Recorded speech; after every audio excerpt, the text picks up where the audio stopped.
Irán derruba un avión de combate dos Estados Unidos. A bordo ian dous tripulantes que deron saltado en paracaídas. Un deles foi rescatado, pero Washington e Teherán disputan agora mesmo unha carreira contra o reloxo por atopar o seu acompañante. Irán ofrece unha recompensa por el, vivo ou morto. Apareceu o cadáver dun home espido e coas mans atadas con bridas nunha praia de Asturias.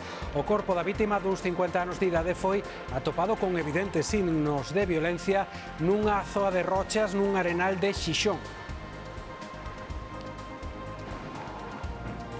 As procesións deste Venres Santo congregan milleiros de fieis que seguen con devoción as saídas dos pasos por todo o país. Se pola mañá as máis multitudinarias foron as do Santo Encontro, pola tarde as citas xiran ao redor das do Santo Encontro e a procesión dos Caladiños. Que tal, como están? Boa noite. Comezamos o noso relato informativo de hoxe no exterior. Irán derrubou un avión estadounidense, un F-15. O réxime ofrece unha recompensa a quen atope a súa tripulación, vivos ou mortos. Horas antes, os Estados Unidos bombardearon a ponte máis longa do país. E xa preto da casa, a Unión Europea estudia xa racionar o combustible se o conflito se prolonga. Son as imaxes que está difundindo a televisión iraniana dos supostos restos do F-15 estadounidense derrubado no oeste do país. O réxime ofrece unha recompensa para quen atope os dous tripulantes do caza. Segundo a CNN, un deles xa foi rescatado. Este vídeo, colgado nunha rede social, amosa dous helicópteros supostamente estadounidenses sobrevoando Irán. Ignórase a sorte do outro piloto. É o cuarto aparello estadounidense abatido desde que empezou a guerra, aínda que os outros tres o foron por fogo amigo. O conflito non dá sinais de desescalada. Nas últimas horas, os Estados Unidos bombardearon a ponte máis longa de Irán, un ataque no que morreron 8 persoas e un 100 quedaron feridas.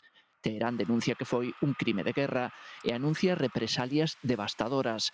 Os seus mísiles alcanzaron unha potabilizadora de auga e unha refinería en Kuwait e unha planta de gas en Abu Dhabi que deixa un morto. No Líbano, Nacións Unidas informou dunha explosión que feriu 3 cascos azuis, non se sabe se por fogo israelí ou de Hezbollah. O bloqueo do Estreito de Hormuz continúa, aínda que este venres o atravesaron un barco xaponés e outro francés, o primeiro europeo que o cruza. O conflito non dá sinais de remitir e Bruxelas comeza a estudar medidas máis drásticas. O comisario de Enerxía non desbota comezar a racionar combustible ou liberar máis petróleo das reservas. Desde que empezou a guerra, o petróleo e o gas son un 60 e un 70% máis caros. Temos a conto disto unha noticia de última hora. Parece ser que un segundo avión de combate dos Estados Unidos teríase estrelado na zona do Golfo Pérsico. Parece ser, segundo os primeiros indicios, que o piloto foi rescatado. Remataba esta información anterior falando do combustible, dos prezos do cru, e é que os problemas co combustible nótanse tamén no sector da aviación. As aerolíneas prepáranse xa para un posible desabastecemento se continúa a guerra. Europa non importa grandes cantidades de crudo golfo, pero sí de queroseno, o combustible dos avións. O último buque cargado con el procedente de Hormuz chegará o 9 de abril. A pregunta é que vai pasar se a guerra se prolonga. Ante a previsión de desabastecemento, varias aerolíneas xa anunciaron cancelacións de cara ao verán, entre elas Ryanair e Volotea, que xa está contactando cos pasaxeiros afectados para reubicalos noutros voos ou facerlles un reembolso. Es un trastorno que, vamos, que al que le toque le va a fastidiar, pero bien. Si hay cancelaciones con antelación, a lo mejor todavía puedes hacer replanificaciones y demás, si no es complicado. Hay cosas que no se pueden, por ejemplo hacemos una ruta hacia el Machu Picchu de 4 días que se llama Camino Inca, que tienes que reservarla con mucho tiempo de antelación, esos días exactos.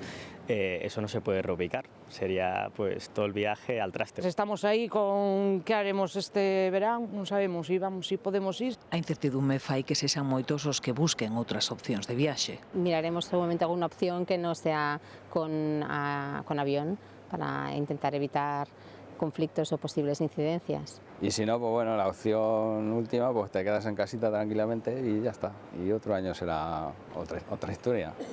A preocupación das aerolíneas non é só pola cantidade de queroseno que vai faltar do mercado, tamén a escalada do prezo. Nos últimos días, a tonelada rozou os $1.800, máis do dobre que a finais de febreiro.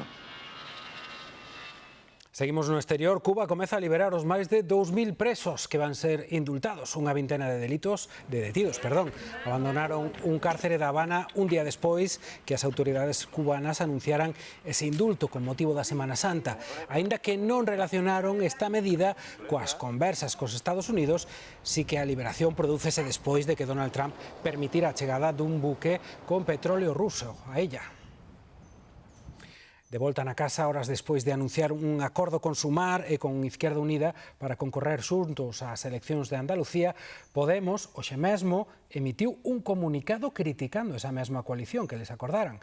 A formación morada denuncia que non se respecta o seu peso político e defende que a alianza saíu adiante pola súa xenerosidade, din. Podemos presentarase baixo as siglas de Por Andalucía, nunha candidatura que encabeza Antonio Maillo. Únese a Sumar e a Izquierda Unida despois de afundirse nas eleccións de Aragón e Castela León, as que, lembremos, se presentou a formación frentista en solitario. A Erchancha detivo un home de 45 anos polo asasinato da súa parella nunha vivenda de Basauri, en Vizcaya. A vítima, de 44 anos, faleceu o mércores. Primeiro pensaron que sufrira unha indisposición, pero a autopsia finalmente determinou que podería tratarse dunha morte violenta. A investigación levou a policía ata a parella da vítima. Esta mesma mañá foi arrestado.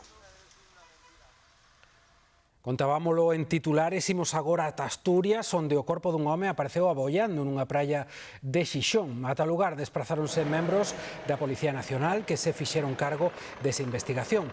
O cadáver duns 50 anos de idade apareceu na contorna da praia de Peñarrubia.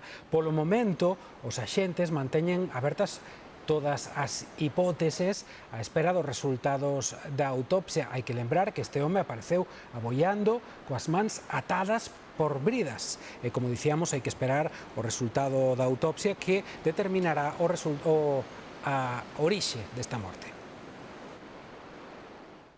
Un veciño de 31 anos de Carballo é a vítima mortal dun accidente de tráfico que se produciu en Coristanco. Seu coche, que por certo carecía do seguro obrigatorio, saíu da vía e colidiu contra un poste de formigón. O coche circulaba por esta estrada, a comarcal AC 552, o seu paso por Coristanco, no quilómetro 38, cando se saiu da vía e bateu contra un poste de formigón e un muro de bloques. Segundo as testemuñas, ocorreu cando o condutor, un veciño de Carballo de 31 anos, perdeu o control mentres intentaba adiantar outro vehículo. Un particular alertou os servizos de emerxencias, que ante a gravidade da situación enviaron un helicóptero medicalizado. O persoal sanitario intentou estabilizar o condutor, que finalmente morreu ali mesmo. Tamén acudiron ao lugar do accidente os bombeiros de Carballo, os membros do Grupo de Emerxencias Supramunicipais de Ponteceso, a Garda Civil de Tráfico e os efectivos da Agrupación de Voluntarios de Protección Civil de Coristanco. Con todo, unha vez no lugar, os bombeiros non tiveron que escarcerar, pero si axudaron o persoal sanitario a sacar o condutor do interior do coche. No vehículo ía outro ocupante que resultou ferido de gravidade e foi trasladado ao hospital en ambulancia. O coche carecía de seguro obrigatorio e quedou na beira vía o carón do lugar do accidente. Nestas seguintes imaxes que van ver de contado non pasou nada, pero puido ser unha desgraza. Foron momentos de tensión a primeira hora desta tarde na estrada que une as localidades de Pino e Bora, en Pontevedra. Un vehículo, están a ver, que circulaba á altura de Marcón, comezou a arder en plena marcha, malia que as lapas se propagaron con rapidez, envolvendo todo o habitáculo. Seus ocupantes foron quen de abandonar o coche sen que se rexistrasen danos persoais. Ata o lugar desprazáronse despois efectivos da Policía Nacional e unha dotación de bombeiros que conseguiron extinguir as lapas. Imos agora, se lles parece, coa Semana Santa. Un ano despois, Ferrol volveu a emocionarse coa procesión do Santo Encontro. O ano pasado non puidera sair pola chuvia, pero este ano luciu o sol e 7.000 persoas ateigaron ao centro para gozar da recreación do encontro de Xesús cargado coa cruz, coa súa nai, Xoán e a Verónica. Un dos pasos máis esperados e unha das citas máis multitudinarias da Semana Santa de Ferrol. E nós, a vista de Paxaro, vímola hoxe con noso dron. Así que imos precisamente ata ali, ata a cidade departamental, porque despois dos pasos da tarde agardan o que sae ás 9 ou 9:30. Patricia Vilar. Si, Ferrol vive agora mesmo as horas máis solemnes deste Venres Santo. Neste momento está partindo desta capela da Orde Terceira de San Francisco a procesión da Soidade, unha das máis sobrias desta xornada. Aquí todo o protagonismo é para o trono principal, o de Nosa Señora da Soidade, co seu rostro de doro e o impresionante manto negro bordado en ouro. Esta parte agora daqui, pero hai unhas horas, ás 7 da tarde, da Concatedral de San Xiao saía outra das citas importantes, a procesión do Santo Enterro. Milleiros de persoas seguían nas rúas o percorrido polo Ferrol vello do paso que é o paso principal a Santa Urna, unha auténtica xoia da orfebrería en prata e en cristal. Aínda quedan moitas horas deste día grande da Semana Santa ferrolá e queda sobre todo unha das citas claves, esa procesión dos caladiños que partirá ás 11:30 da noite tamén da Concatedral de San Xiao. Entre confrades, portadores e músicos son máis de 5.000 persoas as que en Ferrol fan posible cada ano revivir esta tradición. O trono grande da Virxe, que van casi 80 portadores, que es un transatlántico. A Semana Santa de Ferrol é un pouco mezcla de a Semana Santa andaluza, pero tamén a Semana Santa de Castela, é dicir, Valladolid, Zamora. Desde 1616 foise enriquecendo con elementos incorporados por traballadores vinculados á Armada ou á construción naval. Non hai tanto, que se me entenda, desbaraxuste como hai no sur, aquí non, aquí va todo máis estruturado. Ensayan nos meses de febreiro e marzo para esa marcha que sea adaptada, hacen movimientos, hacen levantadas. O traballo de todo un ano culmina cos pasos listos para saír. Provoca especial expectación a Virxe das Dores, que este ano estrea a restauración do seu manto. A principios dos anos 40 do século pasado, unha época de posguerra, unha época de moita necesidade nesta terra, pois se fixo un bote a escote de 35.000 pesetas para que se fixera o manto nas monxas adoratrices de Madrid. Aí leva o escudo da cidade para ver o grado de compromiso en a cidade de Ferrol coa Confraría das Dores. O manto, que cumpre 81 anos, volveu de Sevilla con novos flocos, reposicións de pedrería e os bordados restaurados cunha técnica case en desuso que pon en valor os minerais nobres dos fíos. Antes salíase chovera, ventara, e hoxe nese sentido somos moi cuidadosos e a máis mínima ameaza decidimos non salir para preservar o máis importante que é o patrimonio. A Virxe das Dores volverá a envolverse nel esta noite para a procesión dos caladiños. Pois precisamente ali en Ferrol o presidente da Xunta, Alfonso Rueda, participou na procesión do Santo Enterro esta mesma tarde. Acompañaron a Alfonso Rueda, o conselleiro Diego Calvo e o alcalde da cidade. A banda de música do Tercio Norte de Infantería de Mariña acompañou o paso. O presidente asistirá tamén esta mesma noite á procesión dos caladiños, pero será en Betanzos. As procesións de Ferrol que acabamos de ver son, como saben, de interese turístico internacional, como tamén o son as de Viveiro, onde hoxe viviron outra xornada de devoción. Dende pola mañá co Santo Encontro ata este serán co Santo Enterro. E aínda quedan algunhas das máis singulares para esta noite. Veciños e turistas seguiron con devoción a procesión do Santo Encontro cos pasos articulados de Xesús e da Virxe das Dores, unha representación da Paixón de Cristo que cobra gran realismo con estas tallas. O momento culminante foi o encontro de Xesús coa súa nai. O seu abrazo e as bágoas da Virxe encheron de emoción a Praza Maior. Hace muchos años que no venía. Me encanta, me emociona porque es una cosa preciosa. É un día moi especial para os de Viveiro, que levamos isto arraigado no corazón. A tarde arrancou coa procesión do Desencravo e contra as 7:30 unha das máis agardadas, a do Santo Enterro, organizada pola Confraría do Rosario e considerada a máis solemne de toda a Semana Santa de Viveiro. Es la procesión del Santo Entierro, es una de las más solemnes de Viveiro y lleva el paso principal, que es el del Santo Entierro, y además lleva la Magdalena, la Dolorosa y el San Juan. Y es una de las que tiene mayor devoción en Viveiro. É a máis solemne para min de toda a Semana Santa de Viveiro. O procesión ao Cristo Yacente, que é a imaxe titular. Aquí estamos, un ano máis disfrutando desta Semana Maior. Pero aínda queda moita noite. Ás 10 sairá a procesión da Paixón da Confraría da Piedade, unha das máis multitudinarias e vistosas. E pasada a medianoite, ás 12:30, será a quenda da procesión da Soidade, máis coñecida como a dos Caladiños, unha das máis singulares da Semana Santa, onde prima o silencio, e que será retransmitida en directo pola Televisión de Galicia. Será despois do luar. En Compostela, hoxe volveron a escoitar ese ancestral son da carraca, un peculiar instrumento de percusión que substitúe as badaladas da catedral, que quedan mudas en sinal de loito pola morte de Cristo. É un dos 2 días do ano en que se escoita este estrondo.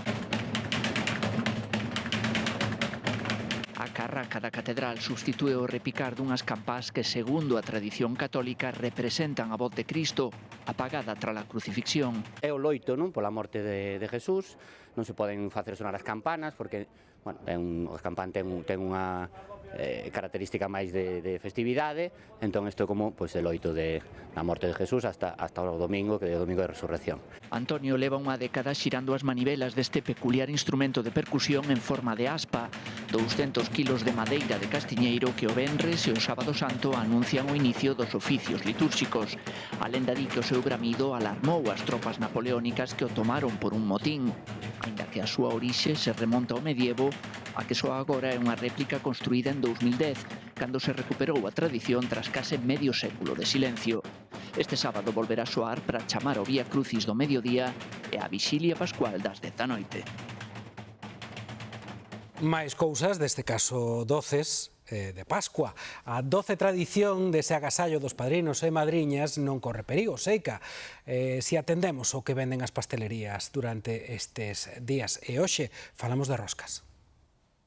Esta longa lista é a dos encargos da rosca de Pascua para a fin de semana. O obradoiro desta pastelería tradicional de Santiago pode chegar a fornear 300 só na Semana Santa. Teño moitas encargadas e moita xente que ven a última hora. Ainda vendo moitas a semana que ven, porque a xente non está en Semana Santa, que nos facemos a tradicional. Aí véndese tamén moito a de nata e a de crema, pero nós a que máis vendemos é a tradicional. Dos días máis fuertes son ser o sábado e o domingo. O agasallo da rosca de Pascua a afillados e afilladas é unha tradición estendida e moi popular en Galicia que non esmorece de xeración en xeración. Por suerte, veñen moitos padriños e moita xente de certa edad, pero a xente nova tamén, é unha cousa, a rosca é unha cousa que penso que non se está perdendo. A receita nesta familia segue sendo a mesma desde hai décadas. O único que cambiou foi o pasteleiro. Do pai de Belén pasou a Giorgio, que chegou a Santiago por amor co cambio de milenio. Huevo, azúcar, mantequilla, sal, anís y luego cada uno le pone su toque. En los últimos años lo único que cambiamos es que hacemos alguna con lámina de almendra. O verdadeiro segredo da receita familiar e do éxito da súa rosca está, para eles, no resultado. Pois é ligeriña, non é demasiado pesada, nem demasiado forte. É moi suave, moi esponjoso, que se come moi bien. Ben, con este tempo espectacular que temos, xa non colle máis xente nas CIES. Esgotaron todas as prazas que tiñan disponibles para hoxe. É o primeiro cheo total da temporada e non é para menos, porque é un plan perfecto percorrer os sendeiros ata o Faro, pasar o día na praia de Rodas, mirar as aves nos cantís e despois gozar dun paseo entre piñeiros e dunas. Por certo, que se queren ir visitar o Parque Natural das Illas Atlánticas, lembren que hai que pedir un permiso a través da web. E o tempo, dende logo, bonito, acompaña. Y un tiempo espectacular. Ha estado muy bien, hemos subido a la ruta más larga de allí del Faro y luego hemos estado aquí en la playa y muy bien. Los faros, las vistas desde los faros son muy chulas. Sí. La playa que tiene y el agua y las vistas sobre todo. De las playas espectaculares. A auga está ainda un pouco fresca, só se bañan os máis atrevidos, pero o sol intenso e temperaturas por riba dos 20 graus convidan a relaxarse á beira do mar. Es mi paraíso en la tierra, vamos, me encanta. Me gusta la playa, me gusta el clima, me gusta la gente, me gusta la comida, todo. Bo tempo que temos aquí nas Rías Baixas, este ambiente, esta cultura tamén gastronómica e todo que é unha maravilla. Non foi ata os últimos días pendentes do parte meteorolóxico cando se confirmaron as reservas. Con todo, case se roza o cheo en puntos como a Sanxenxo. O tempo acompaña e as reservas de última hora han favorecido a chegar a un 95% de ocupación. Empezamos a semana probablemente sobre un 60% e as últimas reservas destos 3-4 días que foi o que conseguimos facer ese colchonciño de 10-15% máis de ocupación. Bo tempo e gastronomía, elementos que xustifican unhas curtas vacacións nas Rías Baixas. Pero aí non me queda ni unha silla, chico. Os restaurantes colgan tamén o cartel de completo. Para min son os millores días do ano. son millores co verano.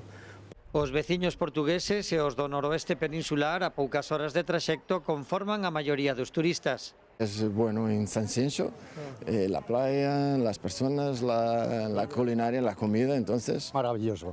Llevamos 22 años viniendo y no nos cansaremos de esto nunca. Bueno, lo llaman la Marbella del Norte. As memorias, nosa juventude, entonces todos os anos volvemos aquí. Un anticipo do que será a vindeira campaña de verán. Máis ben Marbella debe ser a Sanxenxo do Sur. En fin, o tempo dende logo acompaña Alejandro. Sí, pois aquí en Salvaterra do Miño esta tarde chegaron os 26 graus e medio, só un grau por debaixo do que marcaron, por exemplo, en Ourense ou tamén na Arnoia. Ben podería parecer que estivésemos no verán se non fose coas temperaturas de primeira hora da mañá, que mesmo chegaron a ser negativas en puntos como, por exemplo, Xinzo ou Beariz. Bo tempo que axuda a gozar dos actos da Semana Santa, do turismo e mesmo das praias.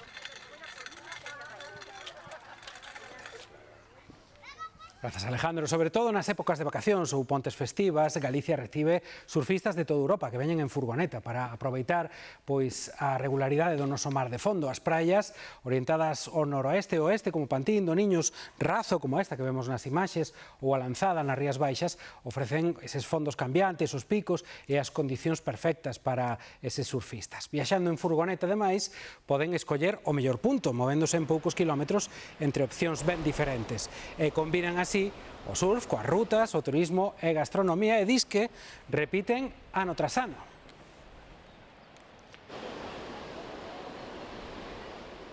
E do sol que fixo hoxe no país a Lúa. Os astronautas da Artemis 2 seguen o camiño cara ao satélite e deixaron xa atrás a Terra, a órbita da Terra. Pero antes sacaron fotos como estas que estamos a ver, espectaculares. Amañaron tamén algún contratempo que tiveron coas cañerías, algo moito real, pero no espazo.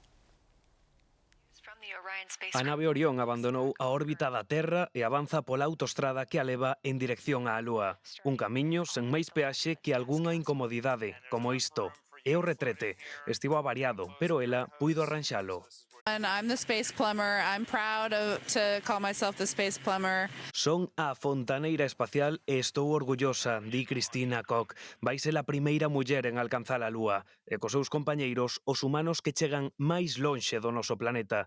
Xa quedaron abraiados tras ver a Terra dende aló arriba. Unhas vistas extraordinarias, asegura a tripulación desta misión que avanza e que se segue con moita atención dende Galicia. Estas antenas, instaladas na Universidade de Vigo, captan o sinal que envía a nave para determinar a súa posición. Desta misión, Artemis 2, sabemos ata a canción coa que se erguen os astronautas. É esta, de John Legend.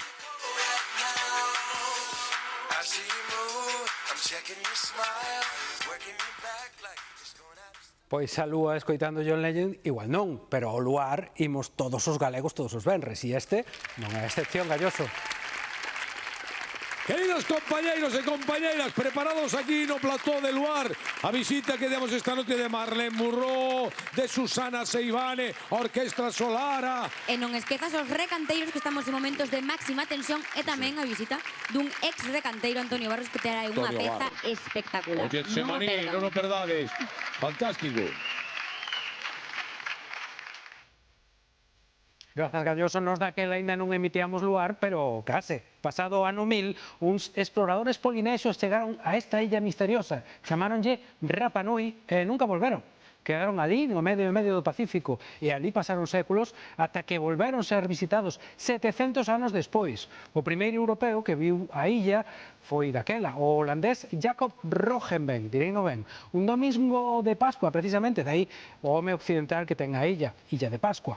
50 anos despois chegaron os españois, cartografiaron a illa, tomaron posesión dela en nome do rei Carlos III e deixaron un pequeno tesouro, un vocabulario español Rapa Nui que fixeron a partir da lingua dos habitantes da illa. Pero a España, con todo, marchou dali tan rápido como chegaron, porque para un imperio descomunal aquela pequena illa era apenas unha mota de pó insignificante no medio do océano. Así, Rapa Nui quedou habitada polos seus fillos auténticos, os Rapa Nui. os descendentes daqueles bravos polinesios que cruzaran en barca milleiros de kilómetros de mar aberto. Continuaron a súa vida entre volcáns, apagados, xigantes de pedra, gardando baixo o vento e a terra os seus enigmas que aínda ninguén conseguiu descifrar de todo. Sexan felices, pasen boa fin de semana. Chao.